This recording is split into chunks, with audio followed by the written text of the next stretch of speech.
Okay, good morning all of you. So आज हम subject code 2002 यानी फिजिक्स सेकंड में आपका next new lecture new chapter में स्टार्ट कर रहे हैं। और जैसा कि आपको पता है फिजिक्स सेकंड का जो सब्जेक्ट कोड है, सब्जेक्ट कोड वो है 2002 और इसमें अभी तक हमने दो चैप्टर पूर्णतः लगभग कंप्लीट कवर कर लिए हैं और अब सिर्फ आपके दो चैप्टर्स में और रह गए, chapter number 3 and chapter number 4th and 5th। इस प्रकार से देखा जाए तो इसमें चैप्टर फर्स्ट हमने कर ही लिया था, उसमें सिर्फ एक कंटेंट में रिकवर करना है। सिर्फ चैप्टर 2 मैंने कंप्लीट, चैप्टर 2 से हटा दिया गया है। चैप्टर 3 में पूरा करा चुका हूँ और चैप्टर नंबर 4th और चैप्टर नंबर 5th आपका फिलहाल बचा हुआ है। तो आज मैं आपको चैप्टर 4th इसमें स्टार्ट कर रहा हूँ। आपने चैप्टर 3 पिछला वाला जो चैप्टर था वो कवर किया था, दैट्स इलेक्ट्रोमैग्नेटिक। और आज हम जो चालू करेंगे ये आपका है इसमें इलेक्ट्रोमैग्नेटिज्म वाला फील्ड आपका होगा चौथा वाला। पांचवा जो होगा वो थोड़ा सा रिलेटेड टू जंक्शंस से रिलेटेड है, वो हम वहां पे कवर करेंगे। तो पहले तो देखो आपने चैप्टर नंबर 3 में क्या किया था और चैप्टर नंबर 4th में हमें करना क्या है। अगर 3rd आपने प्रॉपर पढ़ लिया तो 5th में हमें लगता है 4th में कोई डाउट आपको हो सकता है। तो ये बहुत आसान से चैप्टर हैं और बहुत अच्छे से हम कवर कर भी लेंगे अगर हम सीक्वेंस में पढ़ेंगे। तो सबसे पहले मैं आपको बताऊं कि हमने क्या पढ़ा है और हमें करना क्या है। देखिए चैप्टर 3 में जो हमने कवर किया और चैप्टर 4 में जो अब मैं कवर करूंगा, पहले एक बार आप समझ लें, ठीक है। इस टेबल को एडिट बना लें ताकि आपको पढ़ते समय पता रहे कि आपने 3rd में क्या किया था और 4th में हम क्या करने वाले हैं।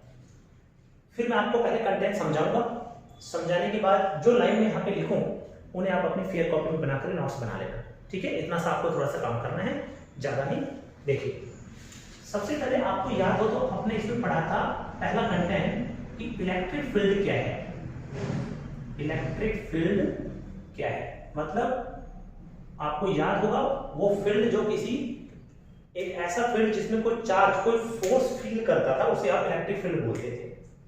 यहां अब जो हम पढ़ेंगे ना, जो हमें अब चैप्टर में कवर करना है वो हमें कवर करना है मैग्नेटिक फील्ड क्या है। क्या पढ़ना है? What is the magnetic field. चुंबकीय क्षेत्र, हिंदी में इसको बोलते थे विद्युत क्षेत्र, इसको बोलते हैं चुंबकीय क्षेत्र, राइट। चुंबकीय क्षेत्र। अब देखो लगभग मिलते जुलते से चैप्टर है, इलेक्ट्रिक फील्ड मैग्नेटिक फील्ड। दूसरा इसमें आया था electric field line, electric field line, विद्युत बल रेखा, हिंदी में हम इसको बोलते थे। इसे हम क्या बोलेंगे? Electric field line. एक ही कलर से लिख देते हैं, इलेक्ट्रिक फील्ड लाइन, विद्युत बल रेखा, शॉर्ट में इसको EFL से लिख सकते हो आप, है ना। इलेक्ट्रिक फील्ड लाइन, विद्युत बल रेखा। और इसे हम यहाँ पे क्या लिखेंगे? अब क्या नया टॉपिक क्या बनेगा जो हमें पढ़ना है? Magnetic field line. क्या बनेगा? मैग्नेटिक फील्ड लाइन, विद्युत क्षेत्र बल रेखाएं, चुंबकीय बल रेखाएं, चुंबकीय बल रेखाएं। शॉर्ट में इसको हम MFL लिख सकते हैं, MFL, मैग्नेटिक फील्ड लाइन। ये क्या है? Electric field line. मतलब सारी लाइन इलेक्ट्रिक के माध्यम से, ये सारी मैग्नेटिक के माध्यम से। नेक्स्ट टॉपिक जो हमने पढ़ा है और जो हमें पढ़ना है, एक टॉपिक हम इसमें कवर किया था, आपको याद हो, इलेक्ट्रिक फ्लक्स। क्या था? Electric flux. तो इसमें हम क्या करेंगे? Magnetic flux. क्या करेंगे? Magnetic flux. थोड़ा सा अगर इस तरह से पढ़ोगे ना तो चैप्टर कंपैरिजन करते हुए पढ़ोगे तो याद बहुत जल्दी रहेगा और हमें पता रहेगा कि हम इसमें क्या पढ़ा था, इसमें क्या करने वाले हैं। इसमें सब कुछ चार्ज इलेक्ट्रॉन के माध्यम से इलेक्ट्रिक फील्ड बन रहे थे और इसमें सब कुछ एक मैग्नेटिक चुंबक के माध्यम से बनेगा, ठीक है। इसे बोल रहे हैं क्या? विद्युत फ्लक्स। इसे बोलते हैं हम क्या? चुंबकीय फ्लक्स। और इसी तरह से फिर आपने इलेक्ट्रिक फील्ड लॉ पढ़े थे, इलेक्ट्रिक फील्ड लॉ, यानी इलेक्ट्रिक फील्ड के ऊपर कौन कौन से नियम बने थे आपके, और ऐसे हम पढ़ते हैं इसमें क्या, magnetic field law, magnetic field law, चुंबकीय क्षेत्र नियम, चुंबक क्षेत्र पे कौन कौन से नियम बने हैं, ठीक है ना, जैसे लॉरेंत्ज का नियम था, फैराडे का नियम था, अभी आगे डिस्कस करेंगे। इस पे भी आपने कई सारे नियम पढ़े थे, जो इलेक्ट्रिक फील्ड के ऊपर, जो इलेक्ट्रिक करंट के ऊपर जो लॉ बन के आपके आए थे, आपको याद हो, ओम्स का नियम था, व्हीटस्टोन ब्रिज था, ठीक है ना, पोटेंशियल मीटर था, तो कई सारे नियम आपने इस पे भी पढ़े हुए थे।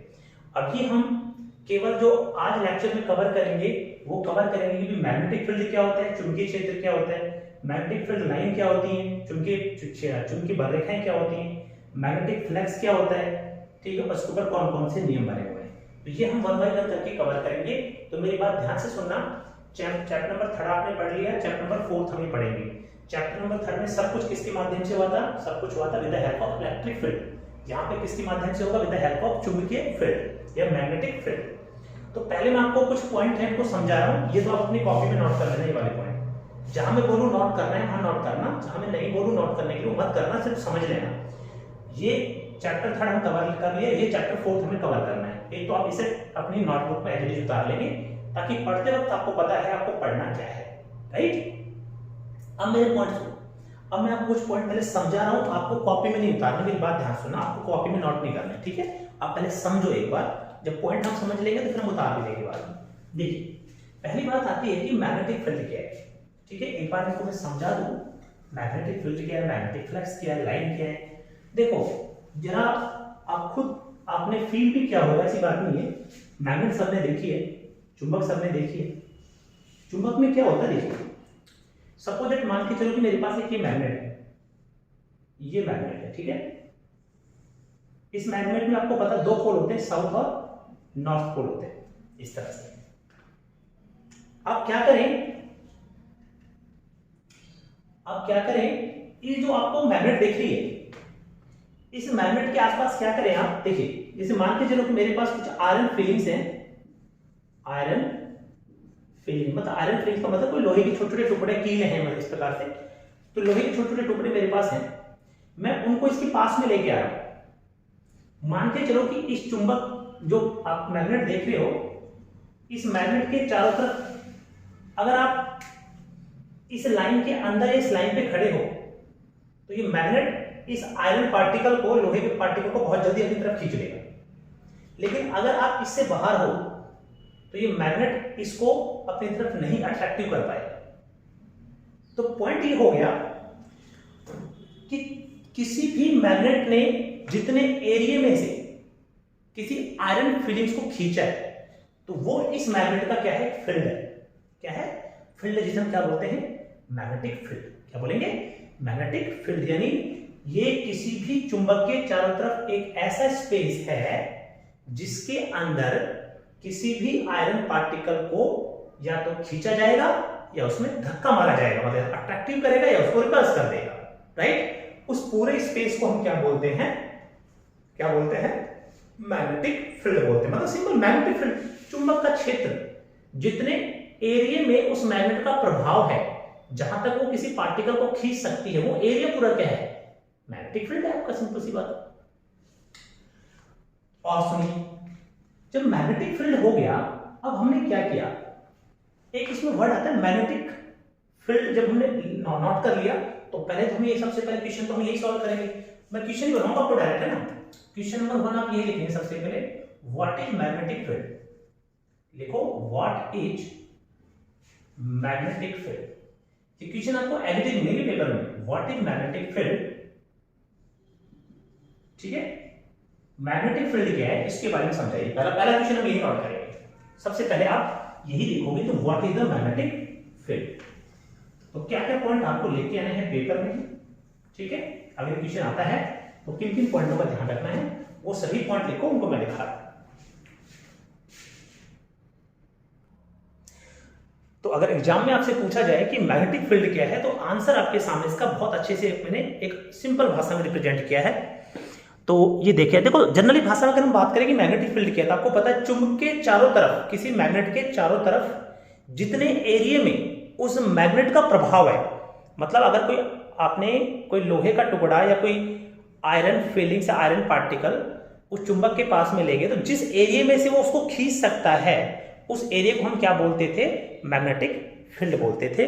आप याद करो प्रीवियस चैप्टर में आपको भी ये बताया था कि जब आपने इलेक्ट्रिक फील्ड बनाया, अभी मैं मैग्नेटिक फील्ड नहीं, देखो इलेक्ट्रिक फील्ड इलेक्ट्रिक के माध्यम से बनेगा और मैग्नेटिक फील्ड मैग्नेट के माध्यम से बनेगा। जैसे माना आपके पास यहाँ कोई चार्ज था, इसके चारों तरफ इसका खुद का कोई एरिया था, तो जब आप यहाँ से कोई चार्ज लेके आ रहे थे तो वो चार्ज जिस फील्ड में जाके कोई फोर्स फील कर रहा था उसको आपने क्या बोला था? इलेक्ट्रिक फील्ड बोला था।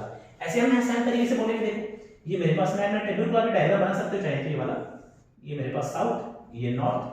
तो हमेशा ध्यान रखना जो इलेक्ट्रिक फील्ड है, जिसमें मैंने आपने कोई आयरन पार्टिकल के पास यहाँ पे आयरन पार्टिकल आपने रख रखा है, उस आयरन पार्टिकल के ऊपर इस मैग्नेट का कोई फोर्स नहीं लग रहा, इसका मतलब इसका फील्ड यहाँ नहीं है। आप इसको धीरे धीरे इसके पास में लेके आओ इस तरह से, तो एक पॉइंट ऐसा है कि यहाँ इसको लेके आया तो यहाँ से क्या किया, इस मैग्नेट इसको तुरंत खींच लिया ऐसे, तो मतलब यहाँ तक इसका फील्ड है।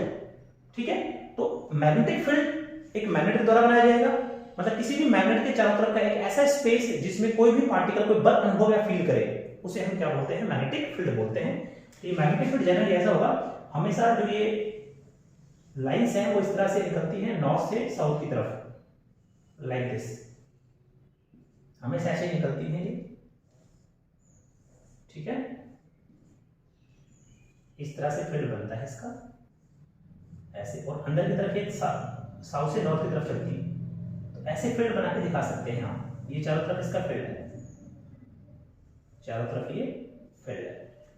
और या फिर आपके पास सिंपल एक तरीका है कि चुंबक ले, चुंबक के चारों तरफ आप क्या करें, लोहे की जो कील होती है ना उनको छोड़ दें, तो कील क्या होगी चारों तरफ से, अच्छा जैसे आपने ये चुंबक रखा और ऐसी छोटी छोटी लोहे की कील आपने बहुत चारों तरफ इसमें डाल दी इस तरह से, तो क्या करेंगे, ये जो चुंबक है ना वो चारों तरफ जो कील आपने डाली है वो लोहे के छोटे छोटे पार्टिकल जो आपने डाले आयरन के, उनको तेजी से अपनी तरफ खींच लेगा ऐसे।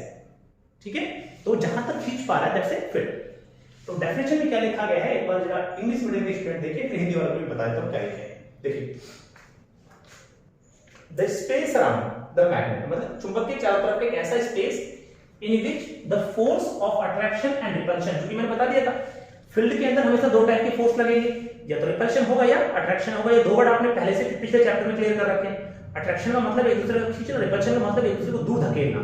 ठीक है ना, तो कह रहा है कि किसी भी मैग्नेट के चारों तरफ का एक ऐसा स्पेस जिसमें कोई भी फोर्स या तो अट्रैक्शन हो या रिपल्शन हो ड्यू टू द मैग्नेट की वजह से can be detected is called the magnetic field. English के बच्चे क्या लिखे, हिंदी वाले बच्चे क्या लिखेंगे वो देख लो। किसी चुंबक के चारों ओर एक ऐसा स्पेस जिसमें चुंबक आकर्षण या प्रतिकर्षण बल का अनुभव करे, उसे हम क्या बोलते हैं? चुंबकीय क्षेत्र बोलते हैं। कुछ और पॉइंट आप अपनी तरफ से इसमें जोड़ के आ सकते हैं। The magnetic field is A vector quantity, कह जो चारों तरफ से जो मैग्नेटिक फील्ड बन रहा है ये कैसा होता है? वेक्टर क्वांटिटी होता है। क्यों? क्योंकि मैग्नेटिक फील्ड हमेशा ध्यान रखना एक डेफिनेट डायरेक्शन में, एक निश्चित दिशा में ही होता है और उसका मान भी फिक्स होता है। और मैंने पहले बता दिया था जिस क्वांटिटी का कोई मान हो और उसकी डायरेक्शन भी हो, किसी भी क्वांटिटी को उसकी डायरेक्शन और उसका मान के साथ हम दर्शाते हैं, मैग्नीट्यूड विद डायरेक्शन, तो उसे हम क्या बोलते हैं? Vector quantity. मैथ में वेक्टर चैप्टर पढ़ ही रहे हो, तो इसमें ये तो है कि आपकी देखो ये जो मैग्नेटिक फील्ड है ना वो ऐसे बनता है हमेशा इस तरह से फोर्स फील करता है नॉर्थ से साउथ की तरफ, तो एक निश्चित डायरेक्शन है, उसका निश्चित मान होता है, इसलिए वेक्टर क्वांटिटी होती है। और क्या लिखा था? एसआई यूनिट ऑफ, ये बिल्कुल पार्ट ए में पूछा जा सकता है क्वेश्चन कि मैग्नेटिक फील्ड की एसआई यूनिट क्या होती है?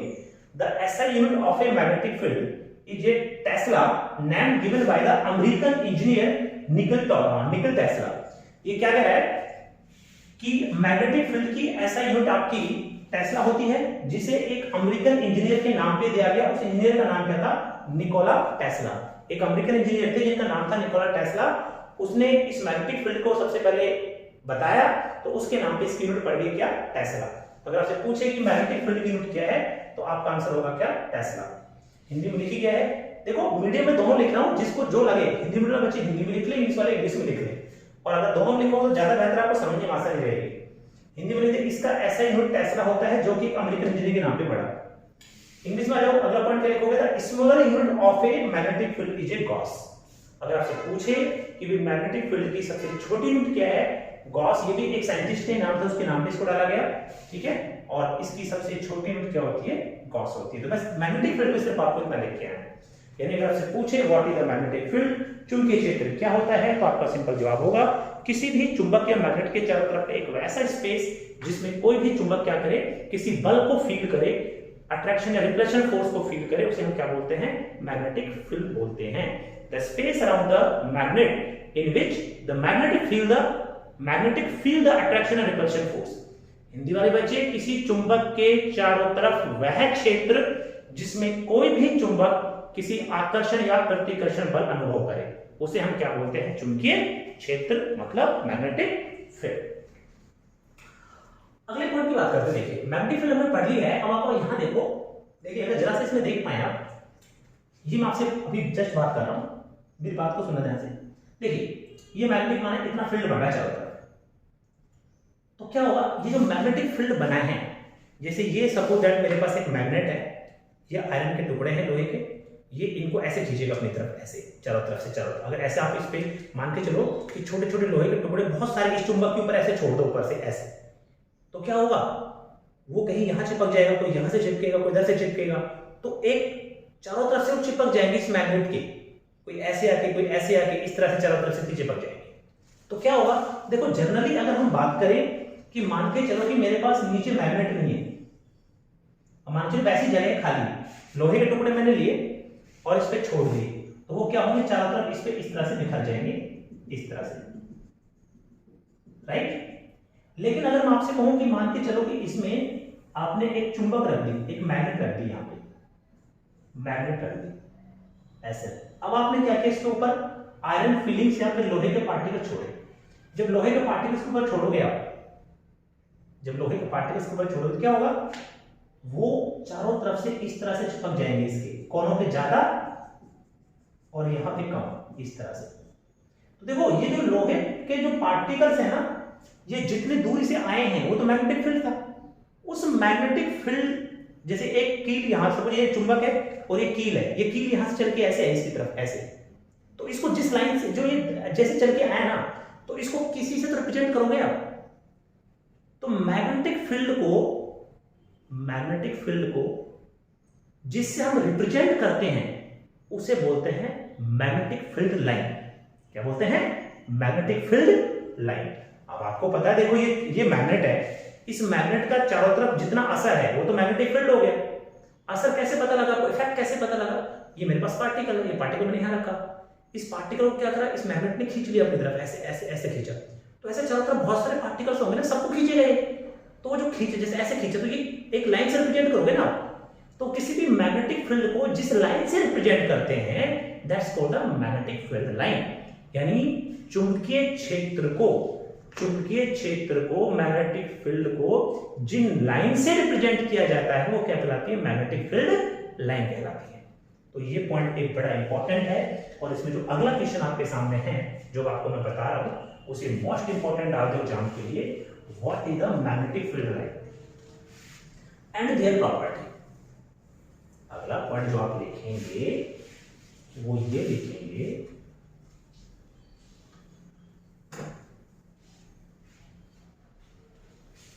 क्वेश्चन नंबर 2 डाल,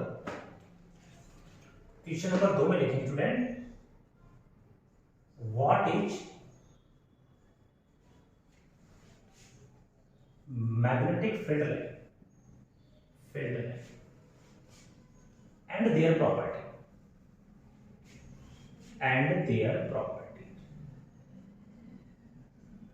हिंदी वाले बच्चे इसकी हिंदी में बोल रहा हूं, कर लेना।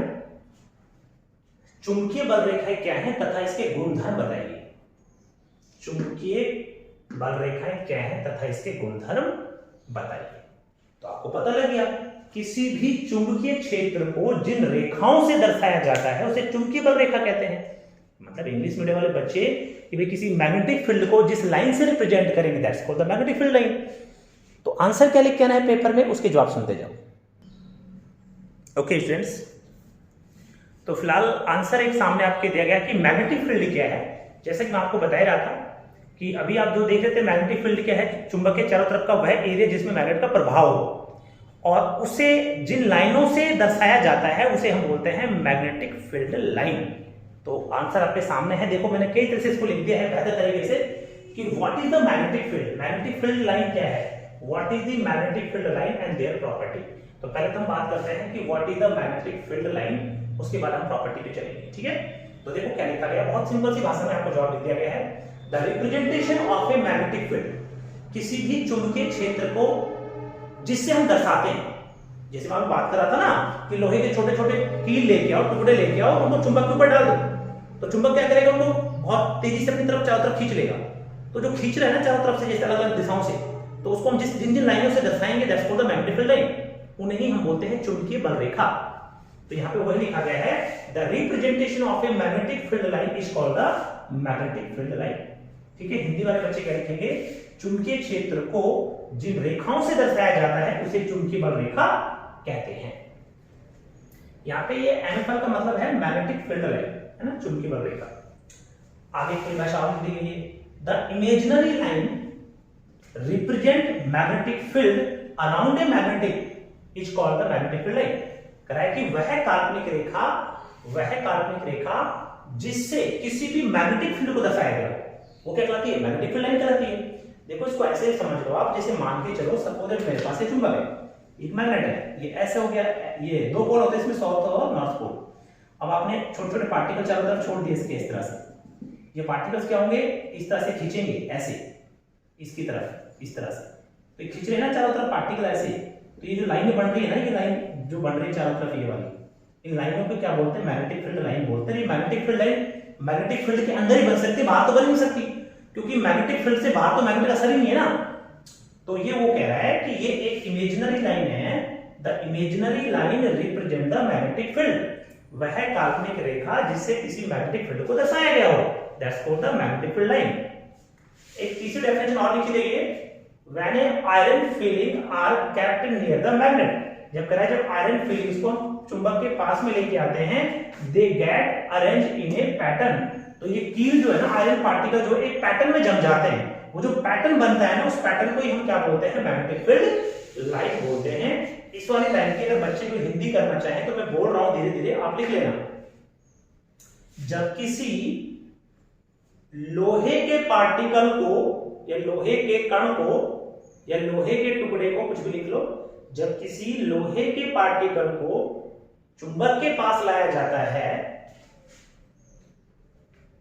तो वो टुकड़े जिस पैटर्न में जमते हैं, तो वो टुकड़े जिस पैटर्न में जमते हैं उसे मैग्नेटिक फील्ड लाइन कहते हैं, चुंबकीय बल रेखा कहते हैं। ठीक है, आप यही जो आप लिखो, मैं बार रिपीट कर रहा हूं, जब किसी लोहे के टुकड़े को चुंबक के पास में लाया जाता है तो वो जिस पैटर्न में जमते हैं उस पैटर्न को हम क्या बोलते हैं, चुंबकीय बल रेखा यानी मैग्नेटिक फील्ड लाइन कहते हैं।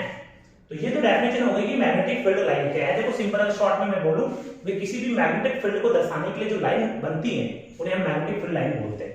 बट इन लाइनों की प्रॉपर्टी क्या है, जो लाइनें बनी है ना ये वाली लाइन, इनकी प्रॉपर्टीज क्या है, ये बहुत बार क्वेश्चन आपके 10th में 12th में और डिप्लोमा बेस पर बहुत बार आता रहा है कि मैग्नेटिक फील्ड लाइन की प्रॉपर्टीज लिखी क्या है।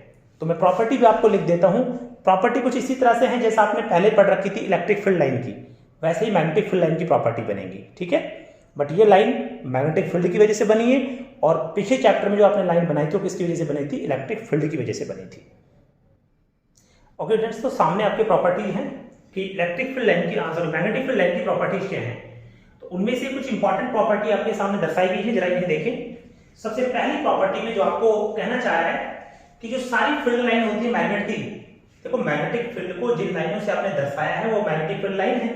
तो मैग्नेटिक फील्ड लाइन जो बोल रहा है, they originate from north pole and ends at a south pole. कह रहा है कि मैग्नेटिक फील्ड की सारी लाइनें हमेशा नॉर्थ से निकल के साउथ पे जाके खत्म होती हैं। मैं यहीं से डायग्राम बनाना स्टार्ट करता हूं। सपोज दैट मेरे पास ये मैग्नेट है और मैग्नेट में मुझे पता है ये दो नॉर्थ एंड साउथ, ये दो पोल होंगे। ये कह रहा है सारी की सारी जो मैग्नेटिक फील्ड लाइनें नॉर्थ से निकल के कहां खत्म होती हैं, साउथ पे जाके खत्म होती है। पहली प्रॉपर्टी तो ये होगी। चलो हम पढ़ लेंगे, बिल्कुल इसी तरह से होगा कि नॉर्थ से निकलेगी साउथ पे जाके खत्म। ओके, यहां ऐसे बाहर कर दो इस तरह से, ठीक है, ये बात है। नॉर्थ से तो हमेशा निकलती है, साउथ पे आके खत्म होती है। कह रहा है कि they lines are close in loop. कह रहा है कि लाइन जो है ना एक लूप के तौर पे क्लोज होती है। इस क्लॉज लूप की जगह आप ये लिख सकते हो क्लॉज इन ए कंटिन्यूअस, ऐसे लिख सकते हो they lines are close and continuous, ऐसे लिख सकते हो। ये लाइन क्या है, लगातार यहां से चलती है और एक लूप के तौर पे चल के यहां की खत्म हो जाती है। तो आपने ये लिखा है कि ये रेखाएं एक बंद लूप में होती हैं, बंद लूप में तो है ये, यहां से चली और यहां खत्म हुई तो एक क्लॉज लूप बन गया इससे ऐसे। और क्या कह रहा है देखो, the magnetic field line inside the magnet start from south to north. कह रहा है कि मैग्नेटिक फील्ड लाइन, देखो चुंबक के अंदर की अगर मैं बात करूं, देखो दो फील्ड है ना, एक तो चुंबक के बाहर फील्ड बन सकता है और एक मैग्नेट के अंदर फील्ड बन सकता है। जो बाहर वाला फील्ड है ना, ये बाहर वाला फील्ड, ये वाला, इसमें तो हमेशा मैग्नेटिक लाइन जो है ना नॉर्थ से चल के साउथ पे खत्म होती है, लेकिन जो इनसाइड होता है उसमें उल्टा व्यवहार होता है। क्यों, ये मैग्नेटिक लाइन तो ऐसे आएगी, देखो ऐसे ऐसे करके ऐसे जाएगी फिर यहां से निकलेगी। तो अगर मैं इनसाइड बात करूं तो साउथ से चली कहां, नॉर्थ की तरफ चली। तो मैं ये बोलूंगा कि अगर मैं बात करूं ये बलरेखाएं चुंबक के अंदर साउथ से कहां चलती है, नॉर्थ की तरफ, लेकिन बाहर वाले फील्ड में कहां से चलती है, नॉर्थ से साउथ की तरफ। तो ये ध्यान रखना, किसी भी मैग्नेट में मैग्नेट से बाहर का जो फील्ड होता है उसमें जो लाइन है कहां से चलेंगी, नॉर्थ से, खत्म कहां होगी, साउथ पे, जबकि मैग्नेट के अंदर साउथ से चलेंगी, नॉर्थ पे खत्म होगी। अगला पॉइंट लिखा है कि they lines are never intersect to each other. ये रेखाएं कभी एक दूसरे को नहीं काट सकती, क्योंकि एक लाइन कभी दूसरी लाइन को कभी भी नहीं काटेगी। इसको अगर मैं आपको समझाऊं तो देखिए, एक मेटल की, एक चुंबक की निडल लो, मैग्नेट की निडल लो, फ्री निडल चुंबक की बनी होनी चाहिए। जैसे कंपास आता है, कंपास के अंदर क्या होता है, इधर देखो कि सिविल वालों का क्या इंस्ट्रूमेंट है, आगे भी पढ़ेंगे कि सपोज दैट मेरे पास ये कंपास है, इस कंपास में क्या होती है, एक ऐसी निडल होती है लगी हुई, ऐसी ऐसी एक धुरी होती है, यहाँ पे सेट होती है। अगर आपने इसको कहीं रखा है तो क्या होगा, इसके आसपास कोई मैग्नेट नहीं है, चुंबक नहीं है, तो क्या होगा, ये ऑटोमेटिकली जो हमारी अर्थ है ना, पृथ्वी जो है, इसका जो नॉर्थ और साउथ पोल है उसके सामने ऑटोमेटिक जाकर रुक जाती है, क्योंकि अर्थ की तो एक मैग्नेट की तरह बिहेव करती है। जो हमारी अर्थ है ना, ये बिल्कुल चुंबक की तरह बिहेव करती है। इसलिए तो कोई पार्टिकल जब ऊपर फेंक दो तो नीचे क्यों आ जाता है, क्योंकि पूरी अर्थ एक चुंबक की तरह बिहेव करेगी, एक मैग्नेट की तरह बिहेव करेगी, इसलिए ऊपर कोई भी पार्टिकल आपने फेंका उसको तुरंत नीचे की तरफ खींच लेती है। तो मैं कहने का मतलब, जैसे कंपास है, इस कंपास को अगर मैं कहीं पे रखूंगा तो इसकी ऑटोमेटिक निडल कहां रुकेगी, नॉर्थ और साउथ पे जाकर रुकेगी, जो हमारे अर्थ के नॉर्थ साउथ है। जैसे मान के चलो कि ये हमारी पूरी अर्थ है, ये नॉर्थ है, उसका ये साउथ है। अब आपने कंपास यहां रख दिया तो कंपास की जो निडल है ना, वो नॉर्थ और साउथ पे ऑटोमेटिक रुकनी। बट अगर इस कंपास के आसपास में कोई चुंबक है तो ये जो निडल नहीं है क्या, ये अपनी पहली पोजीशन से थोड़ा सा टिल्ट हो जाएगी, हल्का सा हिल जाएगी साइड में। क्यों, क्योंकि जो बाहर का चुंबक है ना, ये वाला, ये जो मैग्नेट है, इसको खींचता अपनी तरफ। तो ये कहना चाह रहा है कि अगर मैं यहाँ पे कंपास रखूं, इस जगह एक कंपास मैंने यहाँ रख दिया, अब मान के चलो कि यहाँ निडल ऐसे होगी तिरछी, एक कंपास मैंने यहाँ, ये भी तिरछी हो जाएगी। तो ये तो कभी दूसरे को काट ही नहीं सकती ना। अगर ये लाइन ऐसे तिरछी हुई है तो दूसरे इस वाली लाइन पे, इस वाली लाइन के ऊपर जब आपने कंपास रखा तो उस कंपास की निडल माने ऐसे होगी तिरछी, और फिर आपने उस कंपास को खाली इस लाइन के ऊपर रख दिया, इसमें भी ऐसे निडल हो जाएगी, देखो तिरछी। तो ये लाइन तो कभी कट ही नहीं सकती, ऐसे पीछे की तरफ कहीं चले जाओ। तो ये कह रहा है कि ये लाइनें कभी भी एक दूसरे को नहीं काट सकती। और इसमें आप एक पॉइंट और लिख सकते हैं, और वो पॉइंट मैं आपको बता रहा हूं कि मैग्नेटिक फील्ड हमेशा जो पोल्स होते हैं ना, पोल्स, मैग्नेट में कितने पोल्स होते हैं, दो, साउथ और नॉर्थ, हिंदी बोलते हैं इसको दक्षिणी ध्रुव और उत्तरी ध्रुव। पांचवा पॉइंट आप लिख सकते हो,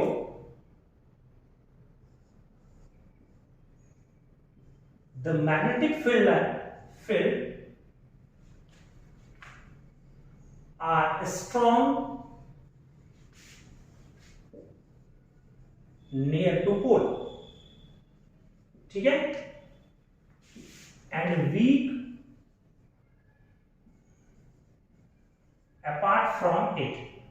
हिंदी वाले लिख लें कि जो विद्युत चुंबकीय क्षेत्र है, विद्युत चुंबकीय क्षेत्र, ठीक है, ध्रुव पर मजबूत होता है, तथा इससे दूर कमजोर होता है, इसलिए जब देखना जो चुंबक होती है ना मैग्नेट, ये वाली, इस मैग्नेट के जो दो ध्रुव होते हैं, साउथ और नॉर्थ पोल होते हैं, जब आप कोई लोहे का पार्टिकल इसके पास में लेके आते हैं तो इस जगह ज्यादा पार्टिकल चिपकते हैं इसके यहाँ पे, इस जगह, क्योंकि यहाँ पे मैग्नेटिक फील्ड स्ट्रांग होता है, और अगर से आप दूर जाओगे, जैसे आप यहाँ आ गए, तो यहाँ कम पार्टिकल चिपकेंगे इस जगह, क्योंकि ये पोल से दूर है। तो कहना चाह रहे जो पोल होते हैं ना, पोल, उस पोल पे मैग्नेटिक फील्ड स्ट्रांग होता है, और जहां चुंबकीय क्षेत्र मजबूत होगा, मैग्नेटिक फील्ड स्ट्रांग होगा, वहां पे मैग्नेटिक फील्ड लाइन भी ज्यादा होगी ऑटोमेटिकली। ठीक है ना। अगर मैं आपसे कहूं ना कि भाई ये जो लाइन है ना दूर दूर है, तो इसका मतलब मैग्नेटिक फील्ड वीक है, कमजोर है, राइट। और अगर मैग्नेटिक फील्ड लाइन पास पास में है, तो इसका मतलब समझ जाना मैग्नेटिक फील्ड अगर बहुत ज्यादा स्ट्रांग है, अगर मैग्नेटिक फील्ड लाइन पास पास, जैसे यहां देखो, यहां बहुत सारे लाइन पास पास में होते हैं, तो यहां मैग्नेटिक फील्ड स्ट्रांग है, यहां पे मैग्नेटिक फील्ड स्ट्रांग है, लेकिन यहां मैग्नेटिक फील्ड वीक है, क्योंकि यहां लाइनें थोड़ा सा दूर चली जाती है एक दूसरे से। तो ये इसकी 5 प्रॉपर्टी है। आपको पांचों प्रॉपर्टी याद करके अच्छे से इसको अपनी नोटबुक में नोट कर लें, और बिल्कुल जो डायग्राम मैंने बनाया है नॉर्थ साउथ पोल के डायग्राम आप अपनी चॉइस से बना सकते हैं। फिलहाल इसमें एक अगले क्वेश्चन की हम और बात करते हैं। देखिए, अब मैं आपसे ये बताने जा रहा हूं सभी स्टूडेंट्स को, अब जो पॉइंट मैं आपको समझा रहा हूं पॉइंटों पे फोकस कीजिएगा ना।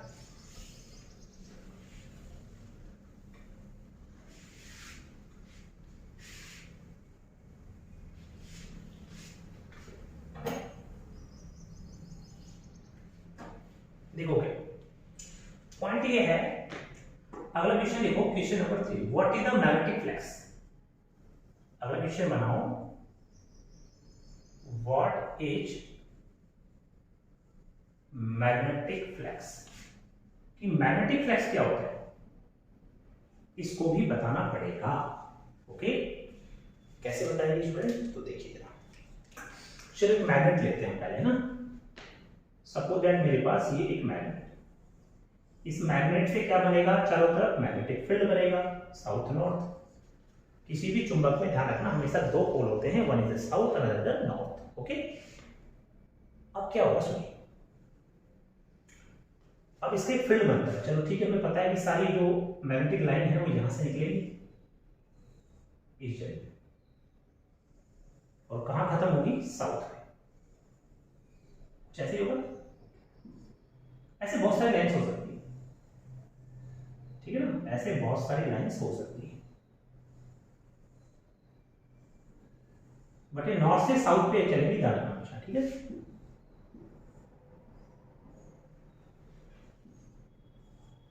ठीक है भाई। अब देखो, अच्छा एक बात बताओ, मैंने क्या किया, ये जो मैग्नेटिक लाइन है ना, ये वाली, ये जो मैग्नेटिक लाइन है, ये ऐसे चली और ऐसे आई, इनके बीचों बीच मैंने एक इस तरह का कोई फील्ड लिया, एक प्लेट ली, और उस प्लेट को इन लाइनों के बीच में फंसा दिया, तो क्या होगा, तो वो लाइंस इस प्लेट में से गुजरेंगी।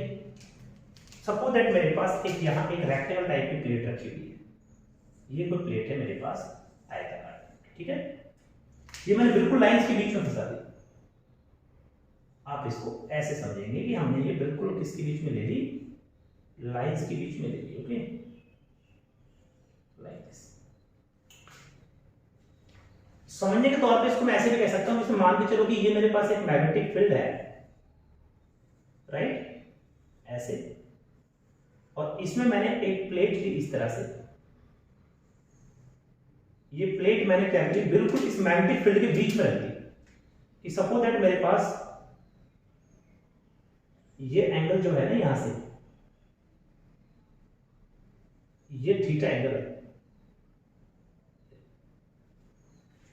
ये प्लेट है, ये तो हो गया मैग्नेटिक फील्ड, ये तो क्या हो गया, मैग्नेटिक फील्ड। इसको बी से रिप्रेजेंट करते हैं, वैसे मैं बता दूं, और ये प्लेट है मेरे पास जो थीटा एंगल पर रखी हुई है। तो देखो फ्लक्स क्या होता है, मैग्नेटिक फ्लक्स क्या होता है, मेरी बात ध्यान से सुना। किसी पर्टिकुलर क्लोज एरिया में से, जैसे ये एरिया है प्लेट का ये वाला, ठीक है, ये एरिया आपने कहां रखा, फ्लक्स के बीच में, लाइन के बीच में रख दिया, जैसे ऐसे रख दिया तो ऐसे लाइन आएंगे इसमें ऐसे। तो किसी क्लोज एरिया में से या किसी प्लेट के एरिया में से कितनी नंबर ऑफ फील्ड लाइन निकल रही है, कितनी number of magnetic field line निकल रही है प्लेट में से, that's called the magnetic flux. यानी मैग्नेटिक फ्लक्स क्या है, मैग्नेटिक फ्लक्स क्या है, the number of magnetic field line passes through the given close surface. यानी क्या लिखोगे, मैग्नेटिक फ्लक्स किसको बताएगा? मैग्नेटिक फ्लक्स बताएगा कि भाई जैसे आपने कोई ये सरफेस लिया, ये सरफेस लिया और ऐसे मैग्नेटिक फील्ड की लाइन आपके पास बहुत सारी है। अब आपने इस सरफेस को इसमें रखा, जब ये सरफेस यहां रखोगे तो इस सरफेस में से कितनी लाइन पास हुई है, उस नंबर ऑफ लाइन को हम क्या बोलते हैं? Magnetic flux. यानी किसी पर्टिकुलर एरिया में से, किसी पर्टिकुलर एरिया में से कितनी लाइन पास हुई है। अब जैसे देखो इस वाले एरिया में से दो लाइन निकली है वाली, ये लाइन तो नहीं निकली, तो ये जो दो लाइन है, दो लाइन यही आपको क्या बताएंगे? मैग्नेटिक फ्लक्स को बताएंगे। यानी इसको मैं ऐसे जवाब में लिखता, अगर इसका आंसर में देता तो मैं ऐसे लिखता, the number of magnetic field line passes through a given cross surface, ठीक है? The number of magnetic field line passes through the given surface, या फिर आप देखेंगे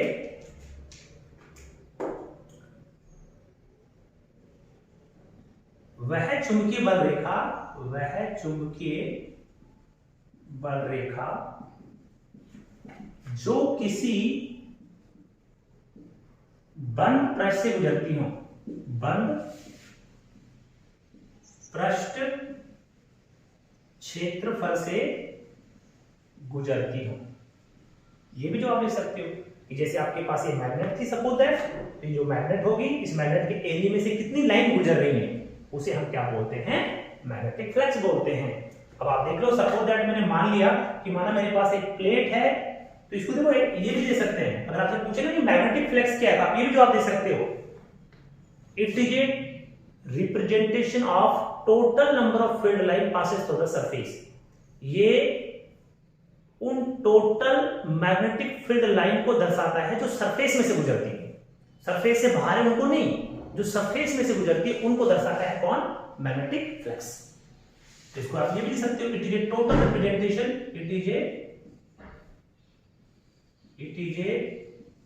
representation of total number of magnetic field line which passes through a given surface। ऐसे भी लिख सकते हो आप, परिभाषा चाहे ये लिख लो, ये लिख लो, एक ही बात है। ये उन सभी मैग्नेटिक फील्ड की टोटल लाइनों को बताता है जो किसी सरफेस में से गुजरती है, ठीक है? अब आप यहां पे आ जाइए, देखो क्या होता है, मैग्नेटिक फ्लक्स को हम लिखते हैं phi b से। इसे लिखते हैं phi b। इसे किससे रिप्रेजेंट करेंगे? ये क्या है, मैं यहां पे लिख रहा हूं, द मैग्नेटिक फ्लक्स, चुंबकीय फ्लक्स। हिंदी में क्या लिखते हैं इसको? चुंबकीय फ्लक्स। तो चुंबकीय फ्लक्स को phi b से लिखते हैं, ठीक है? ये डायरेक्टली प्रोपोर्शनल। देखो चुंबकीय फ्लक्स किसकी प्रोपोर्शनल होता है? अच्छे बताओ, अगर ये लाइन पास में है, ये लाइन पास में है, जिस मान लो बहुत सारी लाइन पास में है इस तरह, और यहां आपने प्लेट रख दी, तो इस प्लेट में से ज्यादा लाइन गुजरेगी, और अगर ये लाइन दूर है तो प्लेट में से कम लाइन पास होगी। तो मैं आपसे अगर कहूं कि भाई किसी सरफेस में से, जैसे एरिया, ये वाला एरिया, इस एरिया में से नंबर ऑफ लाइन या रेखाएं ज्यादा कब पास होंगी? जब ये पास में होंगी, और कम पास होंगी जब ये दूर होंगी। जैसे मान लो एक लाइन यहां है, एक यहां है, दूर कर दो। अब प्लेट लगाओ बीच में, देखो तो प्लेट में से कम लाइन पास होगी, इसमें से अगर पास में है तो ज्यादा लाइन पास होगी। तो इसका मतलब मैं ये कह सकता हूं कि जो मेरा मैग्नेटिक फ्लक्स है, जो कि मैग्नेटिक फ्लक्स है, क्या मैग्नेटिक फ्लक्स है, तो कितनी नंबर ऑफ लाइन एरिया में से गुजर रही है, तो उस एरिया में से ज्यादा लाइन कब गुजरेगी? जब वो पास में होंगी। कम लाइन कब गुजरेगी? जब वो दूर होंगी। तो मुझे बताओ, मैग्नेटिक फ्लक्स इस बात पर डिपेंड कर रहा है ना कि भाई नंबर ऑफ लाइन कितनी है।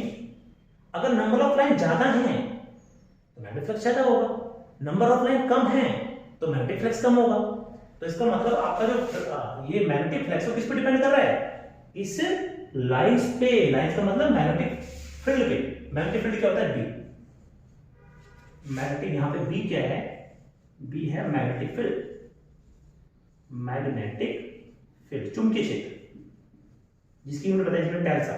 ऐसा, ठीक है। तो मतलब चुंबकीय फ्लक्स किस पर डिपेंड करता है? मैग्नेटिक फील्ड के ऊपर, क्योंकि अगर फील्ड स्ट्रॉन्ग होगा तो लाइन पास में होगी, और जब लाइन पास में होगी तो इस एरिया में से ज्यादा लाइन गुजरेगी।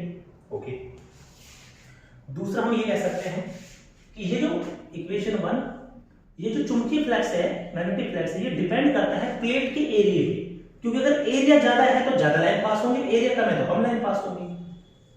तो फिर इन दोनों इक्वेशंस को मिला के एक इक्वेशन बनाई गई, नोट करते जाना सभी, इसको नोट करते जाना पूरे को ना। इन दोनों इक्वेशंस को मिला करके एक इक्वेशंस बनाई गई, और उस इक्वेशंस को क्या बोला गया स्टूडेंट? फ्रॉम इक्वेशन 1 एंड 2, समीकरण 1 और 2 से, phi b is directly b dot a cos theta। क्योंकि इसमें होता क्या है, क्यों लिख देते हैं इसको दोनों के साथ, मैं आपको बता दूं। यहाँ पे b भी एक वेक्टर क्वांटिटी है, a भी एक वेक्टर क्वांटिटी है। दो वेक्टर क्वांटिटी का गुणा करेंगे जिसमें डॉट सामने लेते हैं इस तरह से, और उस डॉट के लिए हमेशा वेक्टर में क्या लगाया जाता है? cos theta. क्या लगाया जाता है? cos theta. वैसे लिख तो ऐसे लिखा तो ऐसे जाता है, ऐसे इस तरह से b डॉट a, फिर इस डॉट को हटा करके इसमें लिखता जाता है cos थीटा, इस तरह से लिखा जाता है इसे, ठीक है। तो ऐसे लिखा मिलेगा आपको बुक में डायरेक्ट इस तरह से। b क्या है? मैग्नेटिक फील्ड, a क्या है? प्लेट का एरिया, cos थीटा क्या है? ये वाला एंगल। अब इसमें आप देखो कंडीशन बना सकते हो, केस 1 क्या, अगर ये थीटा का मान आप 0 कर दोगे, इसका मतलब प्लेट आपकी कैसी हो जाएगी? सीधी हो जाएगी। तो थीटा का मान अगर मैं 0 कर दूंगा तो cos 0 का मान कितना होता है? 1 होता है। मतलब थीटा का मान अगर 0 रखोगे तो cos का मान सबसे ज्यादा हो जाएगा, तो मतलब फ्लेक्स बढ़ जाएगा। तो फ्लेक्स भी कैसा होगा? मैक्सिमम। कैसा होगा? मैक्सिमम। यानी अब आप खुद देखो ना, अगर आपने प्लेट को ऐसे खड़ा कर दिया तो इसमें से ज्यादा लाइन गुजरेगी, और प्लेट अगर ऐसे लेट गई तो इसमें से कम लाइन गुजरेगी। जब ऐसे खड़ी होगी प्लेट तो लाइन का एंगल से 0 बन रहा है, क्योंकि हम एंगल यहीं से माना ना ये वाला, ये एंगल 0 कब होगा? जब ये प्लेट ऐसे आ जाएगी, और जब ये प्लेट ऐसे आएगी इसका मतलब क्या है? आपकी प्लेट इस फील्ड लाइन के बिल्कुल 90 डिग्री पर, तो उसमें से ज्यादा लाइन पास गुजरेगी। तो अगर आपसे पूछा जाएगा कि बताओ किसी प्लेट में से फ्लेक्स मैक्सिमम कब होता है, तो आपका जवाब होगा जब प्लेट लाइन के 90 डिग्री पे हो। जैसे लाइन तो ऐसे जा रही है, जैसे माने ये 4 लाइन है, ये ऐसे जा रही है और हमारा सरफेस ऐसे है, अगर ऐसे भिड़ेंगे आपस में ऐसे ऐसे, तो इसमें से ज्यादा लाइन गुजरेगी चारों। अगर तिरछा हो गया तो लाइन तो ऐसे निकल गई, तो एरिया नीचे रह गया, ठीक है। तो आप ये ध्यान रखना, प्लेट अगर फ्लेक्स के 90 डिग्री पे है तो फ्लेक्स आपका मैक्सिमम होगा। और नंबर 2 पॉइंट आप इसमें लिख सकते हो, केस नंबर 2, अगर थीटा बराबर 90 हो, थीटा 90 कब होगा? जब आपकी एक प्लेट लाइन की डायरेक्शन में आ जाए ऐसे, तो आपका फाई क्या हो जाएगा? 0। क्यों? क्योंकि 90 डिग्री रखो तो cos 100 का मान 0 तो होता है, तो फाई क्या हो जाएगा? 0। यानी इस केस में उस प्लेट में से कोई भी फ्लक्स नहीं गुजरेगा। तो ये मैग्नेटिक फ्लक्स है। मैग्नेटिक फ्लक्स का मतलब सिंपल सा है, किसी भी मैग्नेटिक फील्ड में एक प्लेट रख दो, एक सरफेस रख दो, उस सरफेस में से जितनी भी लाइन गुजरेगी उन्हें मैग्नेटिक फ्लक्स बोलेंगे। और मैग्नेटिक फ्लक्स की जो इक्वेशन है वो मैंने आपको बता दी, b cos theta. Magnetic flux maximum कब होगा? जब लाइन के 90 डिग्री पे प्लेट रखी हो, और मिनिमम कब होगा? जब लाइन के साथ साथ प्लेट आपकी रखी हो। अब इसमें कुछ पॉइंट है वो मैं आपको बता देता हूं, इसकी यूनिट वगैरह कैसे कन्वर्ट करनी है आपको, ठीक है। तो यूनिट जरा देखिए,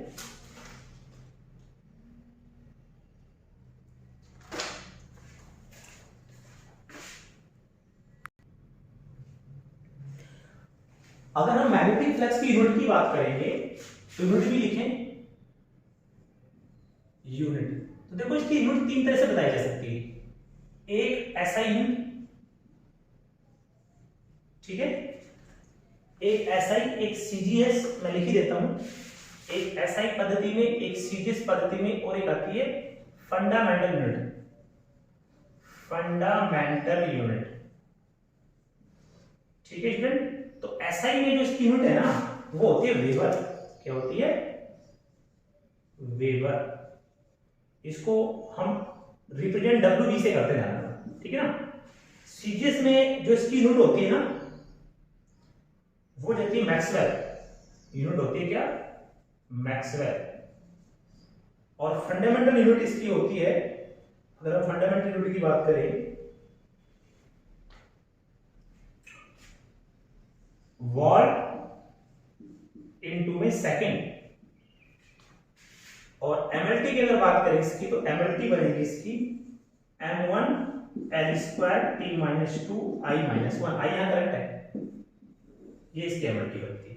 ठीक है भाई, तो इस तरह से यूनिट भी आपको इसकी ध्यान रखनी है, क्योंकि पेपर में बिल्कुल पार्ट ए पार्ट बी में आपसे सीधा सीधा पूछ लेगा कि मैग्नेटिक फ्लक्स यूनिट बताइए। तो मैग्नेटिक फ्लक्स यूनिट क्या होती है, वेबर होती है। और वैसे अगर आप कन्वर्ट करके देखना तो देख लो, मैग्नेटिक फ्लक्स का भी फॉर्मूला पढ़ा था ना आपने, क्या था, BA * cos थीटा। तो यूनिट कैसे बनेगी, B क्या मैग्नेटिक फील्ड है ना, तो मैग्नेटिक फील्ड यूनिट क्या होती है, टेस्ला।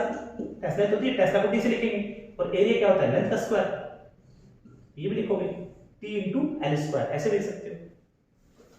तो बाकी तो ये रखो, देखो ये जो ना वेबर सबसे पॉपुलर यूनिट यही होती है इसकी एसआई में, कौन सी, WB, वेबर।